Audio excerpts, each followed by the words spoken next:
श्रीमद् भगवद गीता,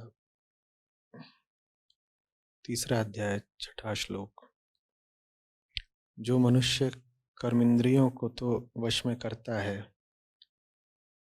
किंतु मन से इंद्रियों के विषयों का चिंतन करता रहता है, ऐसा मूर्ख जीव मिथ्याचारी कहलाता है।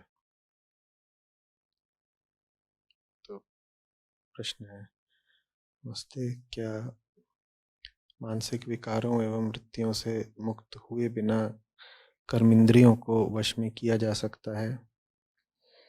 अगर मैं मन से कामी और क्रोधी हूं तो देर सवेर यह बात कर्म में भी परिलक्षित हो जाएगी ना।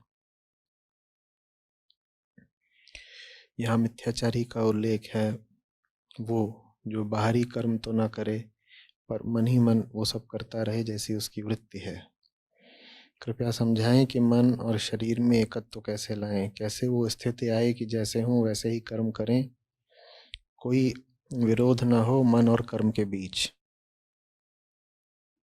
कोई विरोध होता ही नहीं है तो होगा कैसे?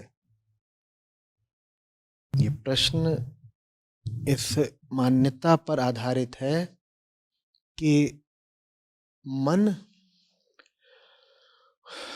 और कर्म के बीच विरोध हो सकता है, हो ही नहीं सकता। मान्यता रखी जा रही है कि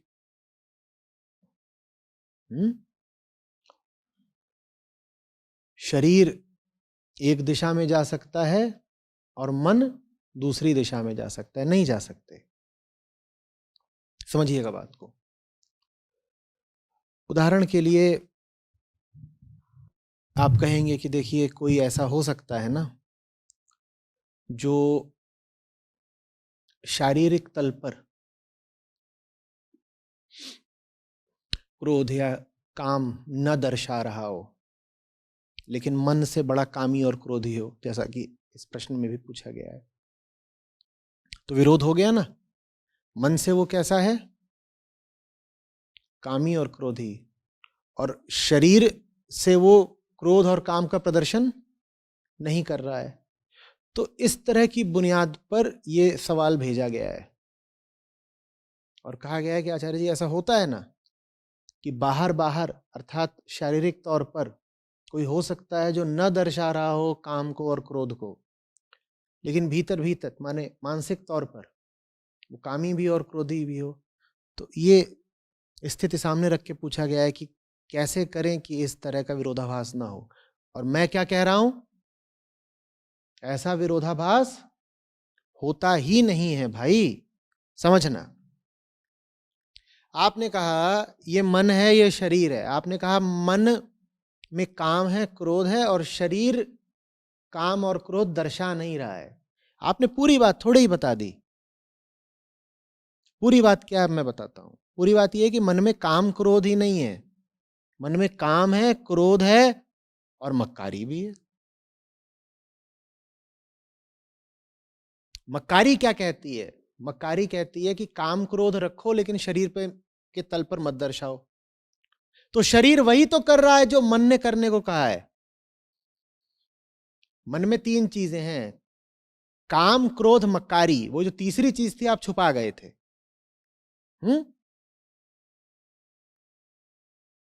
मक्कारी क्या बोलती है कि काम क्रोध को मन में रखो, शरीर के तल पे न दर्शाओ, औरों को पता चल जाएगा, दुनिया में बदनाम हो जाओगे। तो शरीर क्या कर रहा है? काम क्रोध नहीं दिखा रहा है।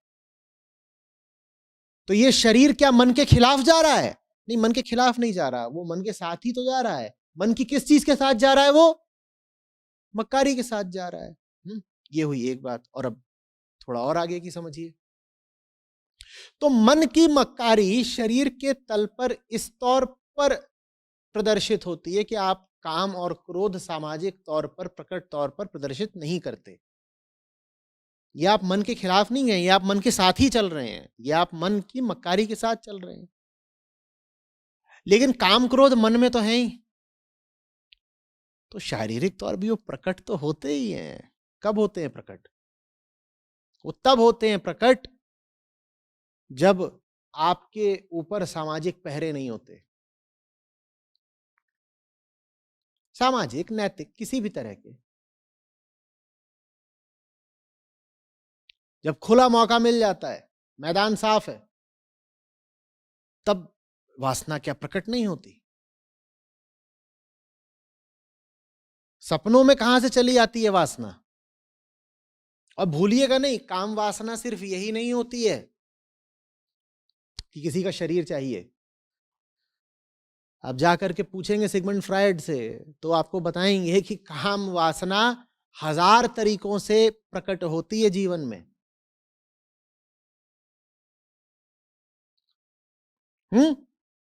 आप किस रंग की टोपी पहन रहे हैं अपने सर पे, यह भी हो सकता है आपकी काम वासना की ही अभिव्यक्ति हो। आपके चश्मे के फ्रेम में आपने कौन सा रंग चुना है और शीशे का कौन सा आकार चुना है, यह बिल्कुल भीतर की काम वासना की अभिव्यक्ति हो सकती है। आप किसी से बात करते समय कौन से शब्दों का इस्तेमाल कर रहे हैं, आपको क्या लगता है इसका आपकी काम वासना से कोई लेना देना नहीं? भाई, काम वासना भीतर की बड़ी प्रबल ताकत है, वो आपके सब तरह के व्यवहार पर प्रभाव डालती है, बल्कि कहिएगा संचालित करती है।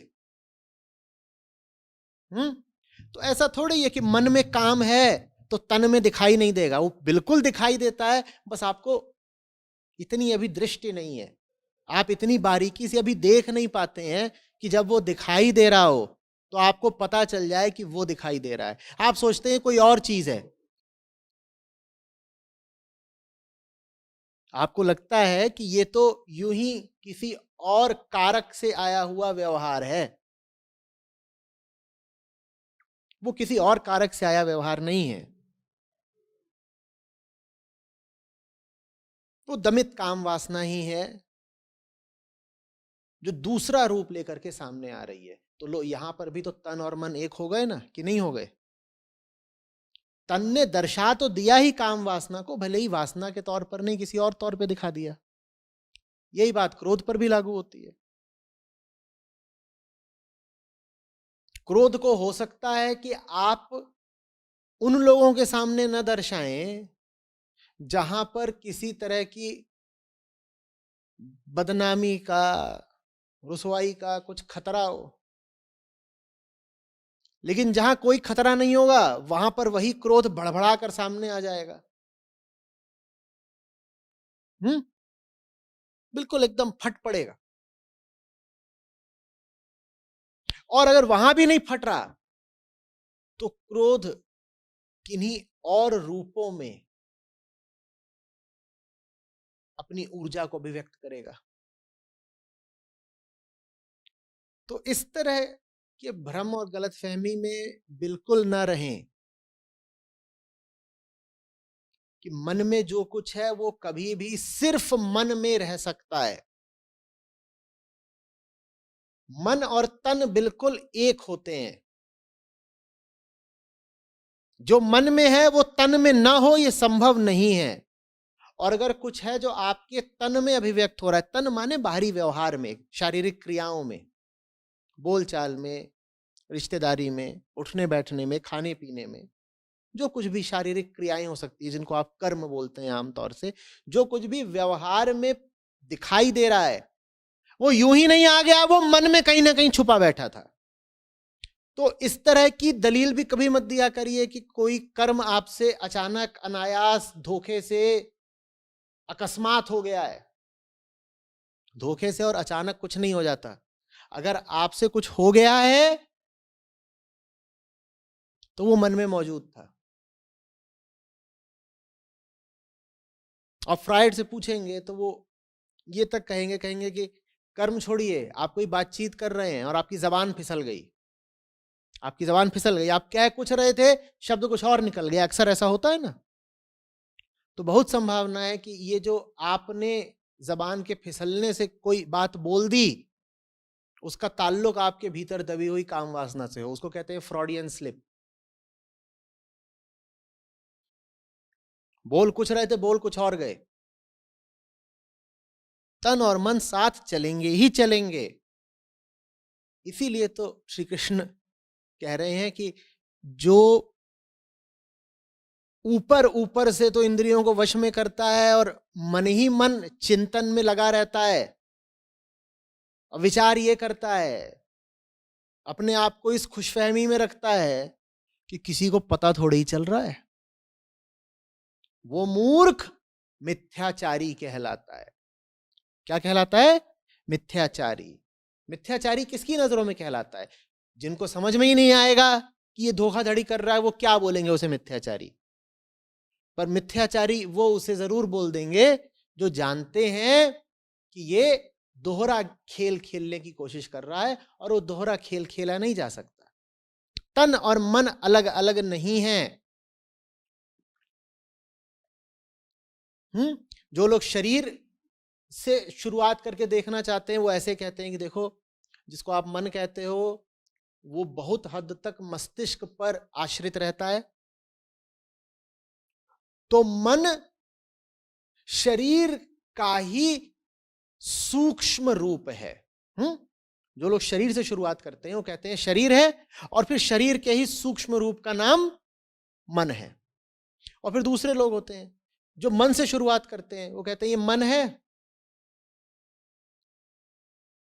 यही मन जब अति सूक्ष्म होता है तो अहम वृत्ति मात्र के रूप में होता है। इसका कोई रूप रंग आकार नहीं होता, वृत्ति भर होती है, ना कोई वजन होता है, न रूप रंग आकार जगह, कुछ नहीं, बस वो एक वृत्ति मात्र है। फिर जब वही मन थोड़ा और स्थूल होने लग जाता है तो विचार बनने लग जाता है। फिर वही जब और स्थूल होने लग जाता है तो भावनाएं बनने लग जाता है। फिर वही जब और स्थूल होने लग जाता है तो फिर शब्द की और दृश्य जगत की, इन सब की रचना होने लग जाती है। और अपने स्थूलतम रूप में मन ही पूरा ब्रह्मांड बन जाता है और आदमी की देह बन जाता है। जो मन से शुरुआत करते हैं वो कहते हैं कि जब तक अति सूक्ष्म है तो उसको कह दो मन, और जब स्थूल हो जाए तो कहलाएगा तन। तो मन और तन को जानने वालों ने कभी अलग अलग नहीं कहा। ये तो हमारी आम आदमी की होशियारी है कि हम इस मुगालते में रहे आते हैं कि अंदर कुछ और रहेगा, बाहर कुछ और रहेगा, हम मुखौटेबाजी में सफल हो जाएंगे। मुखौटेबाजी कभी सफल नहीं हो सकती। अब आप समझे कि क्यों इस तरह की बड़ी कहानियां प्रचलित हैं कि फलाने थे वो व्यक्ति को देख करके उसके मन का हाल बता देते थे, या फलाने थे जो किसी की आंखों में आंखें डाल के उसके विचार पढ़ लेते थे। सुनिए ना इस तरह की कहानियां। ये कहानियां कहां से आ रही हैं? मैं नहीं कह रहा हूं इन कहानियों में कोई सच्चाई है, ये अधिकांशतः सब झूठी बातें ही होती हैं। सच्चाई नहीं है इनमें, इस तरह सच्चाई नहीं है कि इनमें हो सकता है कोई तथ्यात्मकता ना हो। जिन लोगों के लिए बातें बोली गई हैं हो सकता है उन लोगों को लेकर के ये बातें बिल्कुल भी सच ना हो, लेकिन फिर भी इन कहानियों में एक आधारभूत सीख जरूर है। इन कहानियों में सच्चाई हो ना हो, हमारे लिए सीख जरूर है। सीख क्या है? कि अगर सामने वाला, देखने वाला शांत है, वो अपनी उलझनों में नहीं फंसा हुआ है, तो वो आपकी आंखों को देख करके आपका मन पढ़ लेगा। आम आदमी दूसरे को देख करके आमतौर पर कुछ पढ़ नहीं पाता, उसके बारे में ज्यादा जान नहीं पाता। क्यों नहीं जान पाता? क्योंकि वो अपनी ही उलझनों में फंसा रहता है। आप अगर अपनी उलझन में फंसे हो सकता है आपको ये भी ना पता चले कि सामने वाला अपनी आंखों में आंसू भरे हुए हो सकता है कि नहीं, आपको दिखाई ना दे, आप अपने में ही बौराए हुए हो। लेकिन जो अपने से मुक्त हो गया, वो जब देखता है किसी को तो सब पढ़ लेता है। कम से कम सिद्धांततः ऐसा संभव है। सिद्धांततः ऐसा संभव है। इसका संभव होना ही ये बताता है कि तन और मन एक है। मन का सारा हाल तन में पढ़ा जा सकता है। तन मन का ही विस्तार है। मन जैसा होता है तन को वैसा होते देर नहीं लगती। इसका अर्थ ये नहीं है कि मन आपका वृहद हो जाएगा तो आपके हाथों की लंबाई बढ़ जाएगी, उस रूप में मत ले लीजिएगा। लेकिन फिर भी काया में ही जैसे कुछ अलग होने लगता है। यही वजह है कि भारत में ये प्रथा रही है कि जब ज्ञानी जनों और मुक्त जनों की मूर्तियां या प्रतिमाएं बनाई गईं तो उनमें कुछ विशिष्ट शारीरिक लक्षण भी दिखा दिए गए। इसका मतलब ये नहीं है कि वो जो विशिष्ट शारीरिक लक्षण दिखाए जा रहे हैं वो वास्तव में उन लोगों की देह में मौजूद थे। अब उदाहरण के लिए देवी देवताओं के बहुत सारे हाथ वगैरह दिखा दिए जाते हैं, किसी के 8 हाथ, किसी के 16 हाथ।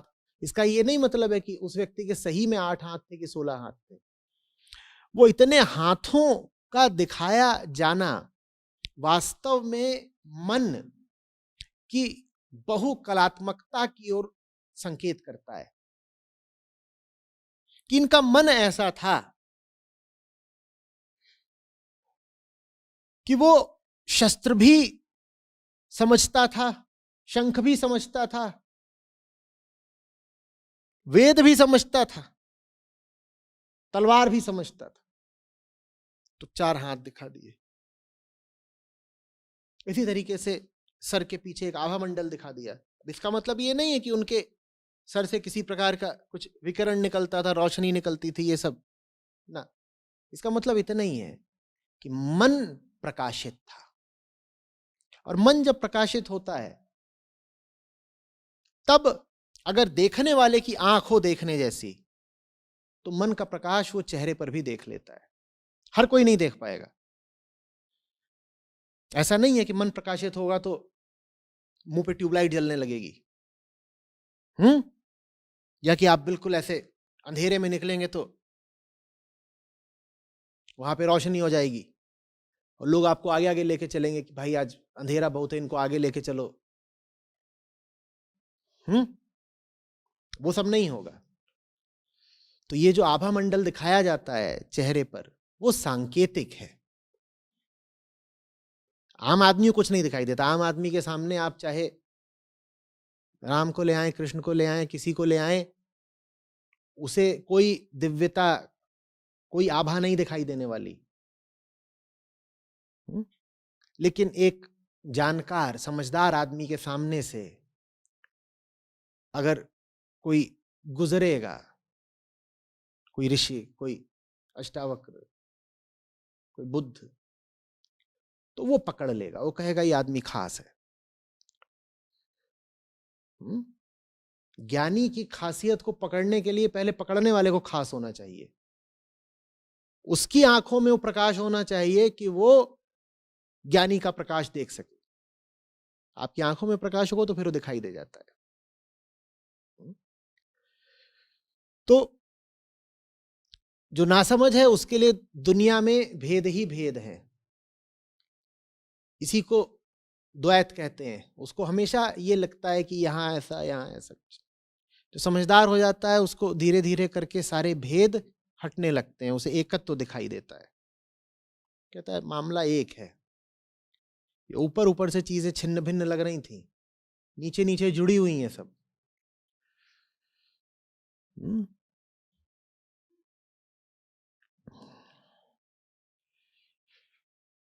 फिर पूछा है प्रश्नकर्ता ने कि आचार्य जी ये एकत्व तो लाएं कैसे, तन मन मेरा अलग रहता है। वो एकत्व तो ऐसा ही आ जाएगा कि समझ लो कि तन मन अलग हो नहीं सकता। जैसे ही तुम्हारी ये धारणा बिखरेगी कि तन और मन अलग रह सकते हैं, वैसे ही तुम्हारी कथनी करनी अपने आप एक हो जाएगी।